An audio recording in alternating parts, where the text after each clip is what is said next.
melakukan ada tugas lagi sehingga kita materinya berarti tidak terlalu lama, sisanya adalah tugas, gitu ya.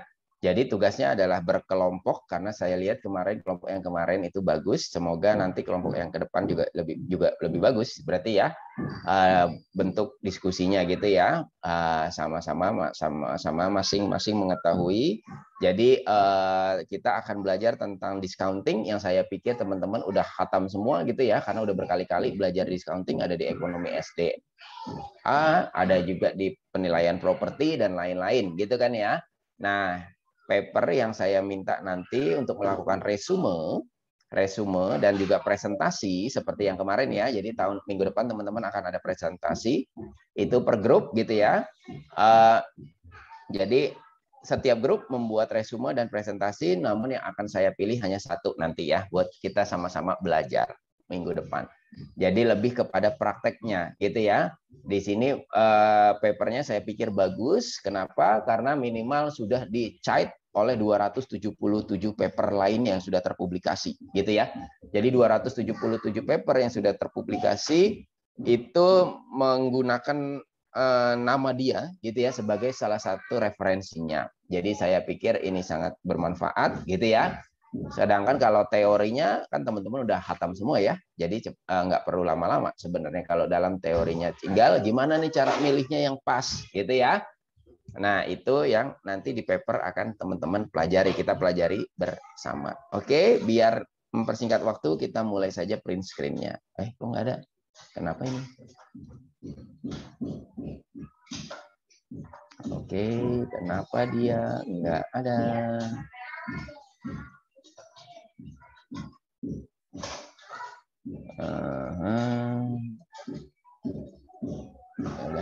Sekarang yang kelihatan apa yang kelihatan di sana? Yang kelihatan di teman-teman apa nih?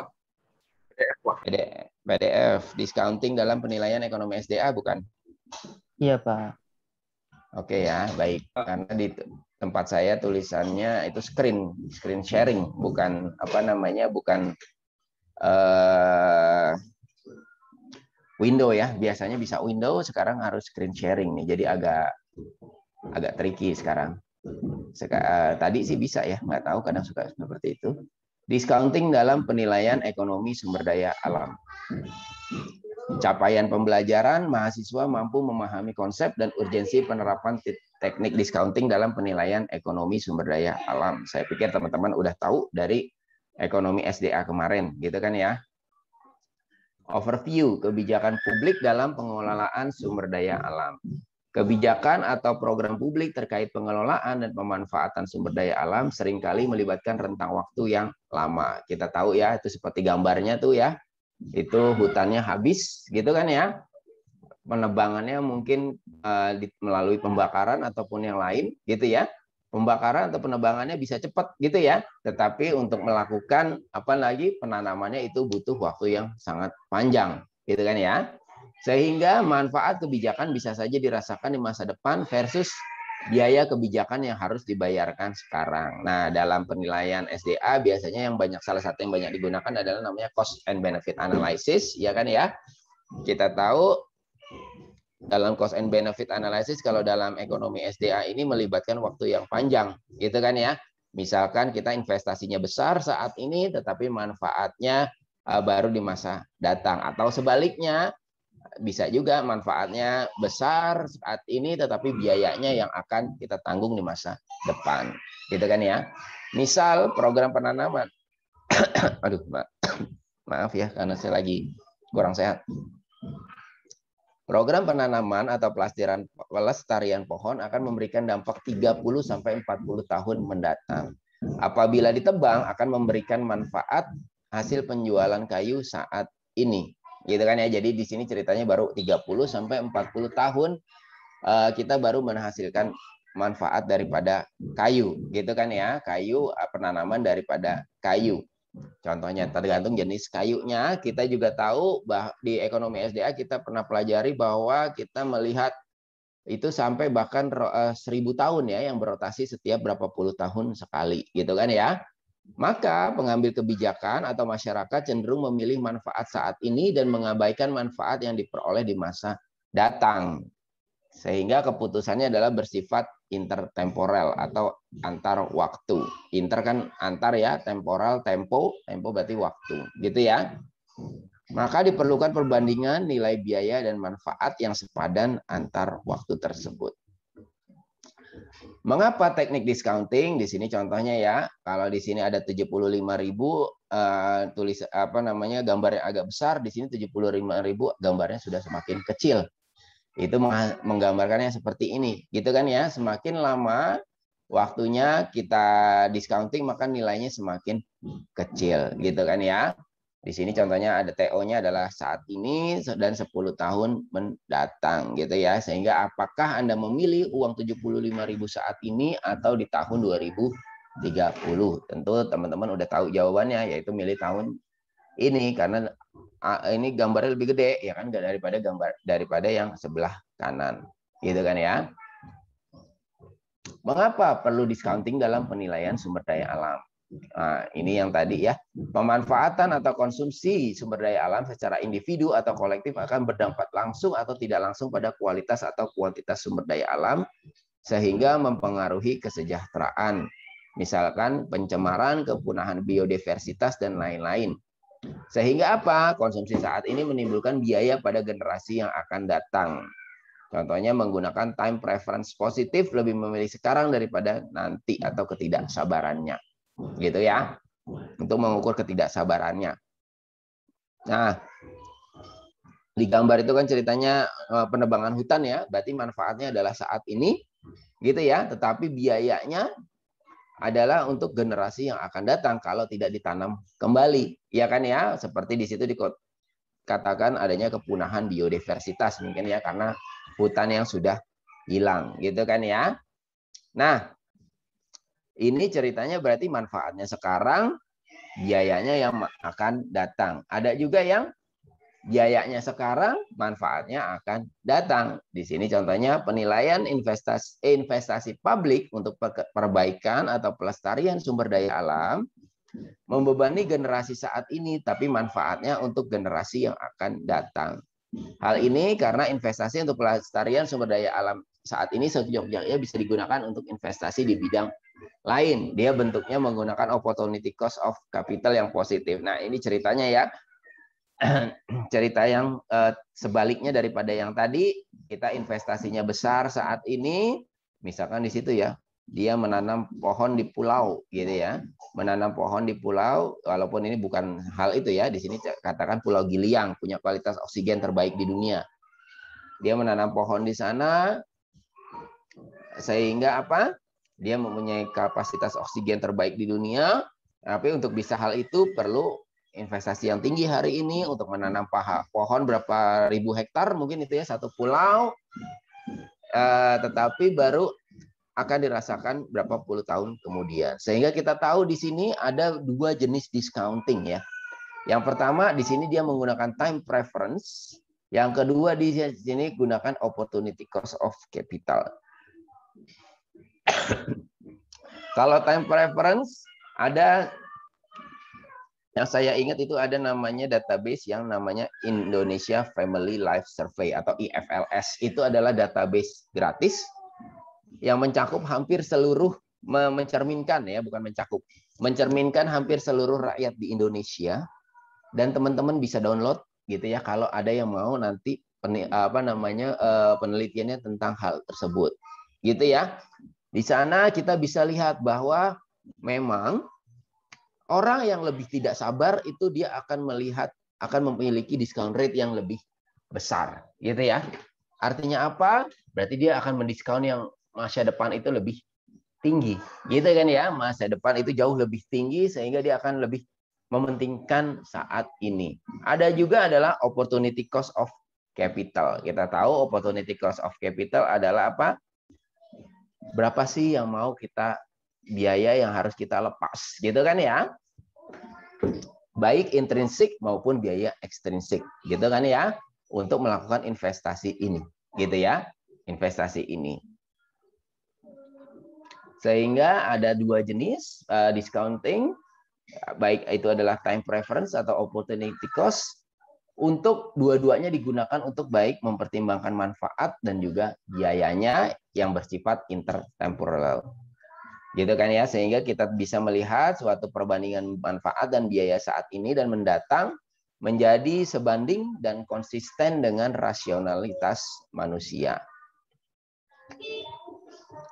Di sini kita tahu discounting adalah prosedur ekonomi dalam mentransformasikan aliran moneter yang terjadi antar waktu intertemporal maupun pada waktu tertentu pada suatu nilai setara saat ini. Kita tahu SDA itu sebagian besar adalah common resource ataupun public resource gitu ya. Public goods gitu kan ya. Berarti apa? Sebagian besar nggak punya nilai pasar gitu kan ya. Tetapi kemarin teman-teman udah belajar banyak gitu ya, baca berapa paper gitu kan ya. Yang nggak punya harga pasar pun kita bisa upayakan bisa ada nilai moneternya gitu kan ya. Kita bisa nilai dalam nilai moneter sehingga bisa juga kita lakukan discounting gitu kan ya, sehingga menentukan nilai kini dari manfaat dan biaya yang akan terjadi di masa datang melalui pembobotan ini atau discount factor ini. Perlu pertimbangan discount rate-nya. Pengertian discounting.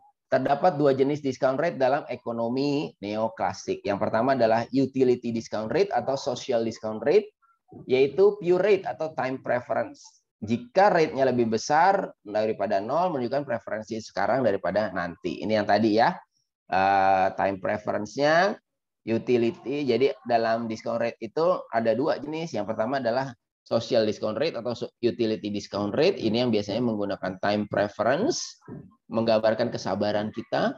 Yang kedua ada namanya consumption discount rate. Rate di mana nilai increment konsumsi berubah saat konsumsi mengalami penundaan. Ini karena dia adalah consumption discount rate lebih lebih menggambarkan perbedaan konsumsi kita gitu ya. Kalau kita konsumsinya banyak sekarang berarti tabungan kita sedikit, berarti konsumsi kita ke depan di depan mungkin lebih sedikit gitu ya. Gampangnya kita hura-hura saat ini nggak punya tabungan karena gaji kita tinggi gitu ya. Begitu kita pensiun kita harus pakai sepeda ke bank untuk ngambil pensiun yang sebesar 300.000 per bulan gitu kan ya. Beda kalau kita gaji besar sekarang tetapi kita nggak hura-hura gitu ya, kita gunakan buat konsumsi secukupnya, investasi ataupun menabung gitu kan ya. Sehingga apa? Mungkin kita masih perlu ngambil duit 300.000, tetapi tabungan kita yang lain itu bisa digunakan buat konsumsi di masa datang. Sehingga apa? Consumption discount rate itu bisa berbeda dengan utility discount rate. Gitu kan ya? Walaupun ada paper juga yang mengatakan kalau kita hidup selama-lamanya, gitu ya, mungkin utility discount rate dengan consumption discount rate akan sama, gitu ya. Tetapi karena kita biasanya dihidup cuma 60 tahun, gitu ya, jangka pendek ini kita kita ingin smoothing consumption, artinya kalau bisa consumption kita hari ini adalah sama dengan hari ke depan, gitu ya, maka itu akan menyebabkan suatu perbedaan atau utility discount rate-nya. Nanti kita akan gunakan rumusnya, ada rumusnya, gitu ya.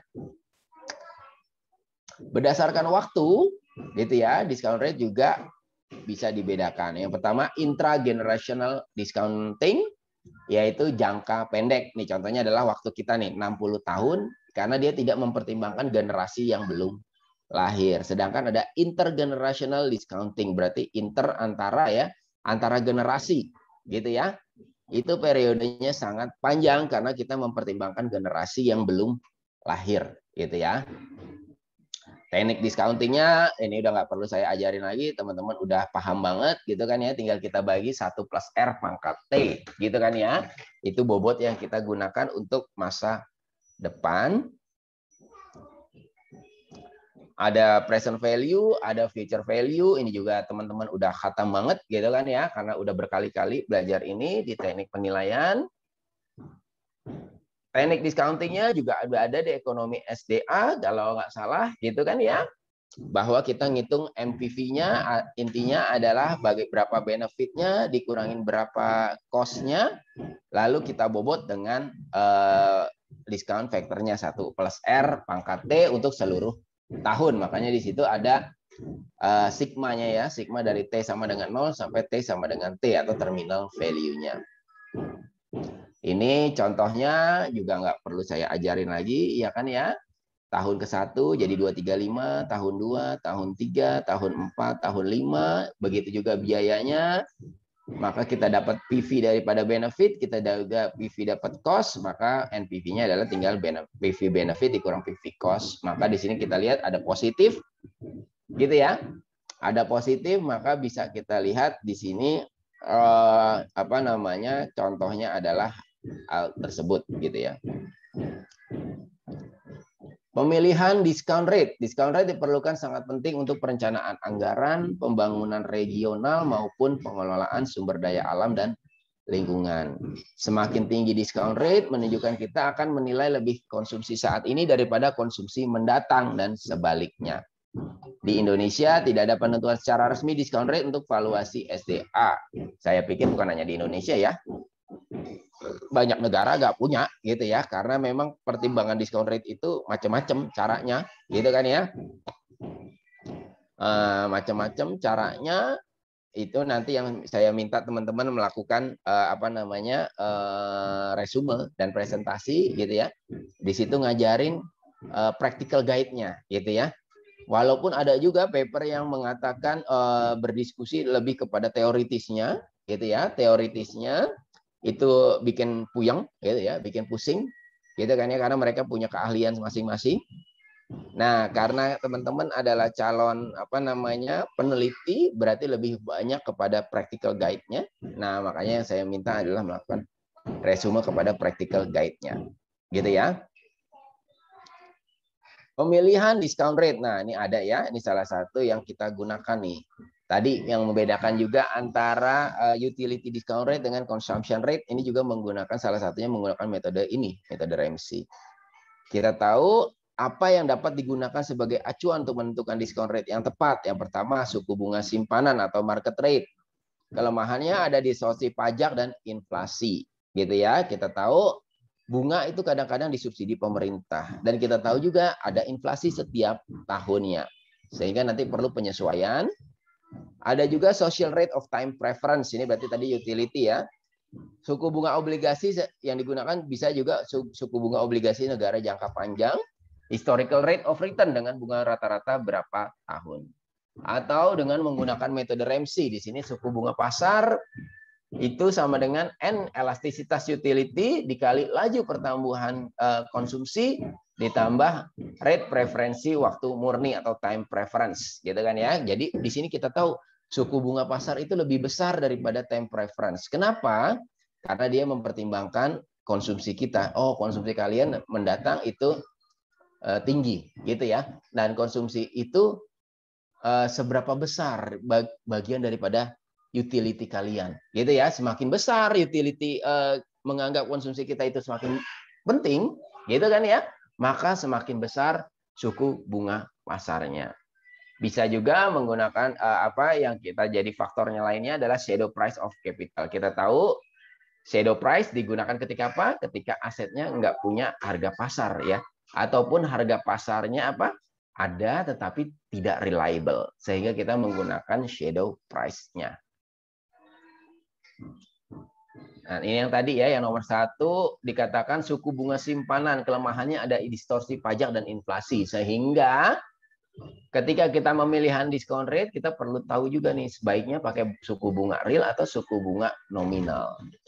Gitu ya. Jadi nanti kalau siapa tahu di soal dikasih tahu suku bunganya ya, suku bunga real, suku bunga nominal. Nah, teman-teman suruh pilih pakai yang mana. Gitu ya.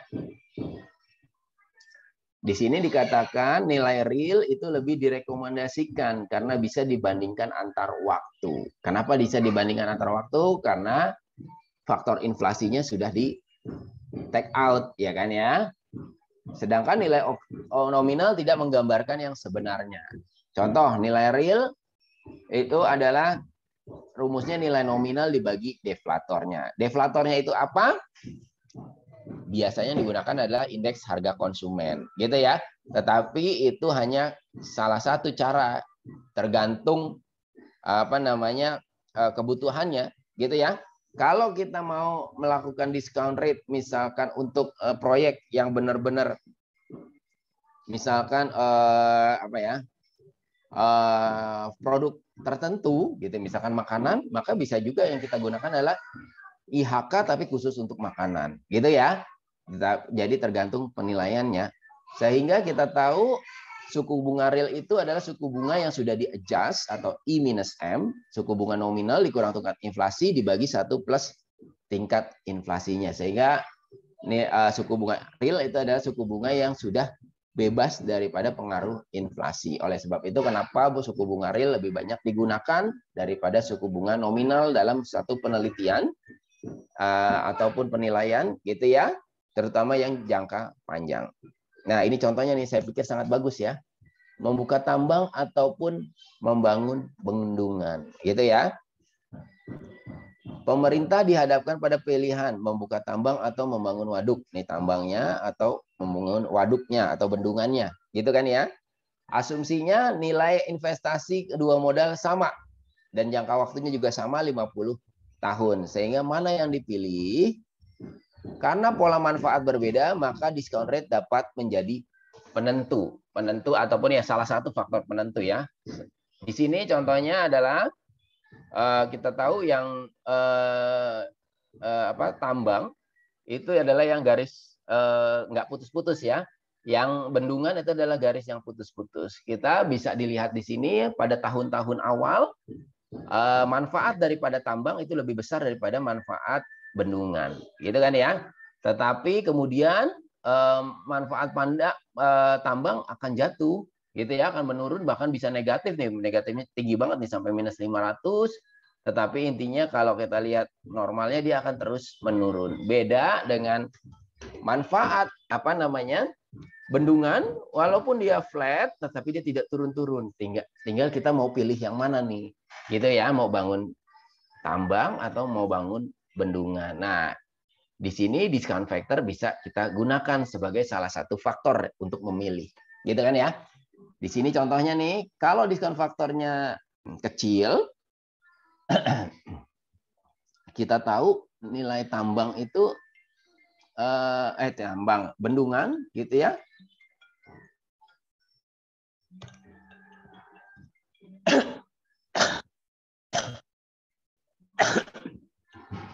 Aduh. Sebentar ya, ada telepon dari keluarga, takutnya penting. Aduh, sebentar, saya stop dulu.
Baik, kita mulai lagi ya. Tadi orang tua yang telepon ya. Baik, ini kenapa pada mati ya? Saya tuh udah bilang berkali-kali kayaknya ya, jangan dimatikan, gitu ya. Bincar, kenapa mati? Maaf Pak, tadi jaringannya tidak stabil Pak. Oke, baik. Baik, kita mulai lagi ya.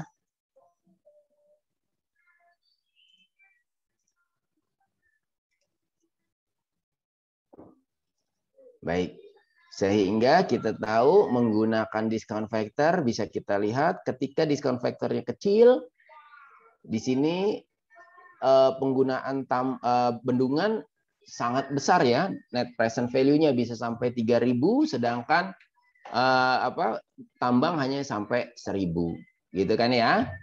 Tetapi semakin besar discount factor ke depannya, ya discount factor-nya semakin besar, kita lihat NPV daripada bendungan itu semakin kecil gitu ya, bahkan bisa jadinya di bawah 0. Sehingga di sini kita bisa tahu mungkin sekitar 8-9% ya. Kalau di sini contohnya 9%. Jadi kalau di bawah discount rate-nya di bawah 9%, maka mungkin kita bisa ambil keputusan yang digunakan membangun dam gitu ya, atau bendungan. Tetapi kalau di atas 9%, kita bisa berpikir mungkin bagusnya berarti membangun tambang. Artinya apa? Discount factor bisa kita gunakan. Selain itu apa? Kalau discount factornya besar, berarti apa? Kita ambil banyak yang sekarang, gitu kan? Tadi ya, gampangnya, semakin kita tidak sabar, semakin kita mengambil yang sekarang. Semakin investasinya besar, opportunity cost-nya besar, semakin kita ambil yang sekarang, gitu kan ya? Tetapi itu baru salah satu faktornya. Faktor lain bisa dikatakan di sini, sebagian pihak memilih tambang karena menghasilkan manfaat dalam jumlah besar dalam waktu singkat, dan ada yang memilih bendungan dengan alasan konservasi. Berarti ada alasan lain ya, adanya konservasi itu masuk ke dalam benefitnya. Dari kedua pilihan proyek juga akan memunculkan biaya lain yang berbeda, termasuk biaya lingkungan dalam jangka panjang. Gitu kan ya, perlu dilihat cost financial maupun cost lingkungannya. Jadi ini saya pikir contoh yang bagus ya. Ini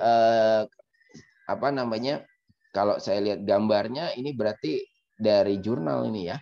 Kelihatannya dari jurnal, gitu kan ya. Berarti ini adalah salah satu bentuk penelitian yang bagus, karena dia tidak hanya menghitung satu titik gitu ya, untuk melihat perbedaan. Kita mau bangun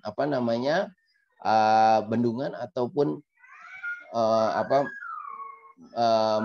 membangun tambang gitu ya, tetapi kita ngelihat nih discount factor-nya sampai di mana. Sehingga apa? Sehingga ini penting nih. Discount factor kita hari ini berapa? Kira-kira 10 tahun lagi berapa nih? Gitu kan ya. Sehingga itu sangat penting nih. Sangat penting untuk membangun hal tersebut. Nah, jadi teman-teman juga nanti tahu ya, kalau ada soal seperti ini bisa juga ya melakukan hal seperti ini. Penutup, sumber daya alam merupakan aset atau modal pembangunan yang bersifat intertemporal, antar waktu, dan juga menimbulkan marginal user cost, biaya marginal pengguna, di mana penundaan atau percepatan pemanfaatan sumber daya alam akan menimbulkan biaya bagi pengguna. Misal, jika sumber daya ikan tidak diambil saat ini akan memberikan manfaat di masa yang akan datang, tetapi menimbulkan biaya penggunaan saat ini.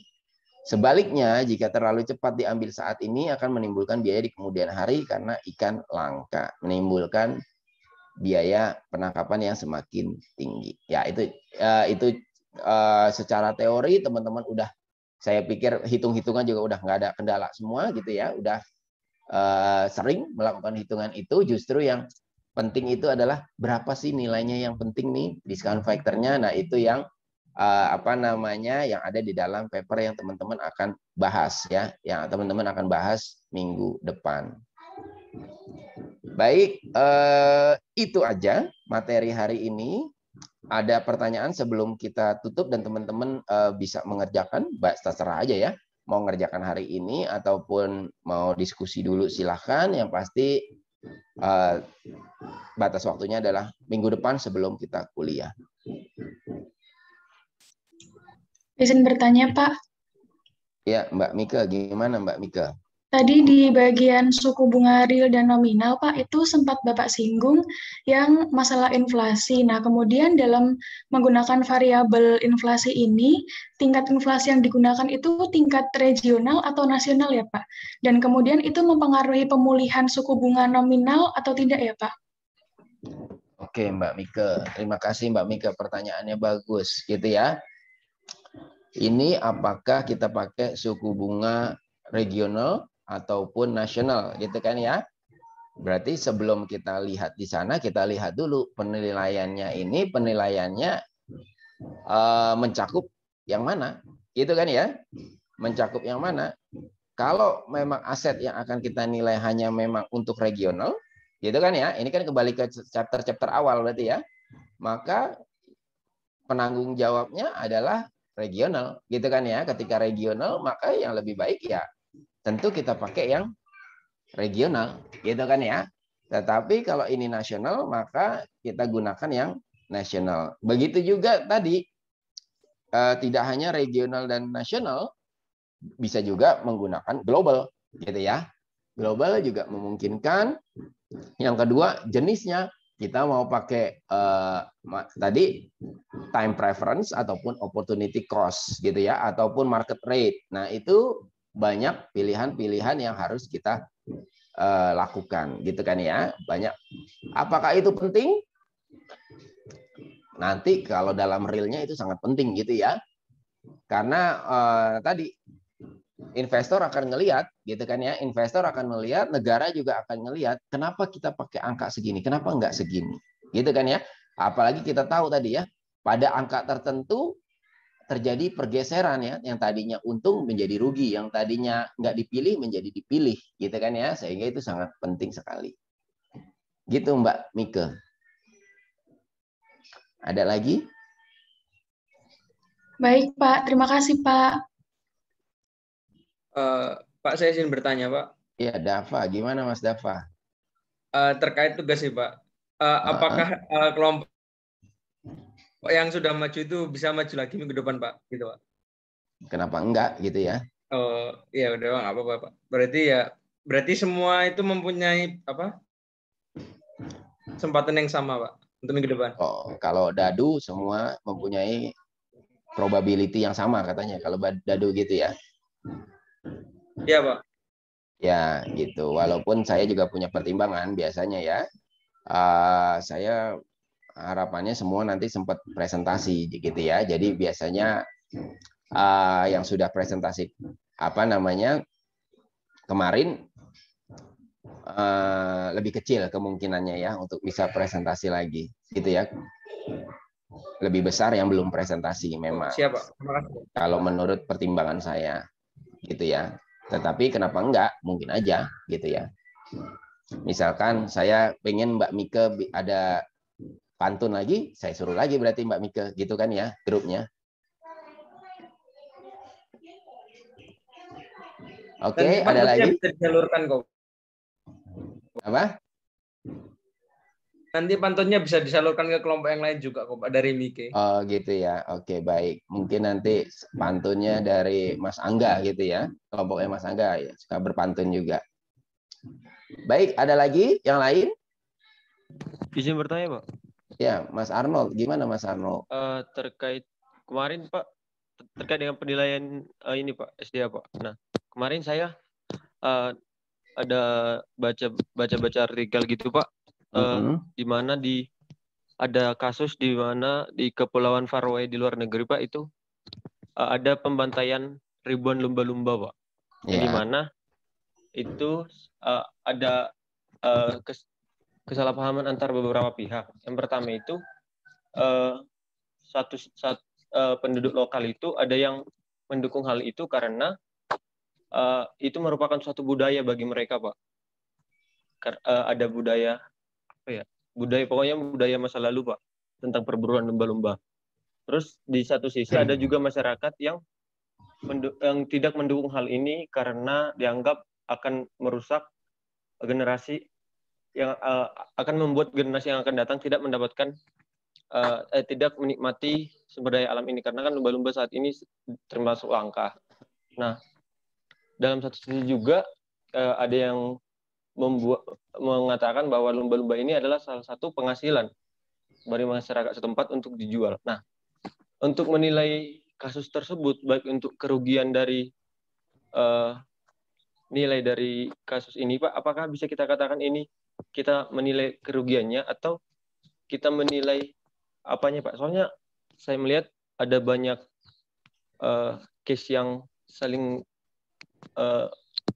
tidak saling mendukung, Pak, satu sama lain gitu, Pak. Baik, Mas. Terima kasih, Pak. Terima kasih, Mas Arnold ya, pertanyaannya bagus nih. Kasus seperti itu kita nilainya seperti apa, gitu kan ya? Karena ada fakta-fakta yang bertentangan, gitu kan ya? Berarti di bagian awal kan kita udah lihat-lihat ya. Tujuan penilaian kita itu apa, gitu ya. Kalau total economic value, maka semuanya kita nilai, gitu kan ya, dari kegiatan itu, gitu kan ya. Yang bertentangan, yang tidak bertentangan, bisa jadi yang bertentangan menurut kita berdasarkan nilai mungkin tidak bertentangan, gitu ya. Atau sebaliknya, yang tidak bertentangan justru bertentangan. Mungkin bertentangan dalam artian nilainya positif atau nilainya negatif. Tetapi bisa juga ada penilaian yang memang fokus kepada misalkan nilai biodiversity-nya gitu ya, pembantaian lumba-lumba itu gitu kan ya. Berapa sih hilang biodiversity dengan pembantaian hal tersebut gitu kan ya. Nah, maka itu fokusnya adalah ngelihat nilai daripada lumba-lumba tersebut gitu kan ya. Berarti bukan total economic value-nya, tetapi memang dia ingin ngelihat berapa sih manfaat daripada lumba-lumba tersebut nilainya. Sama seperti apa? Kesehatan masyarakat gitu ya. Ketika kita ngelihat kesehatan masyarakat, maka kita ngelihat nilai daripada kesehatannya saja. Gitu kan ya. Jadi tergantung nilainya. Mas Arnold gitu ya.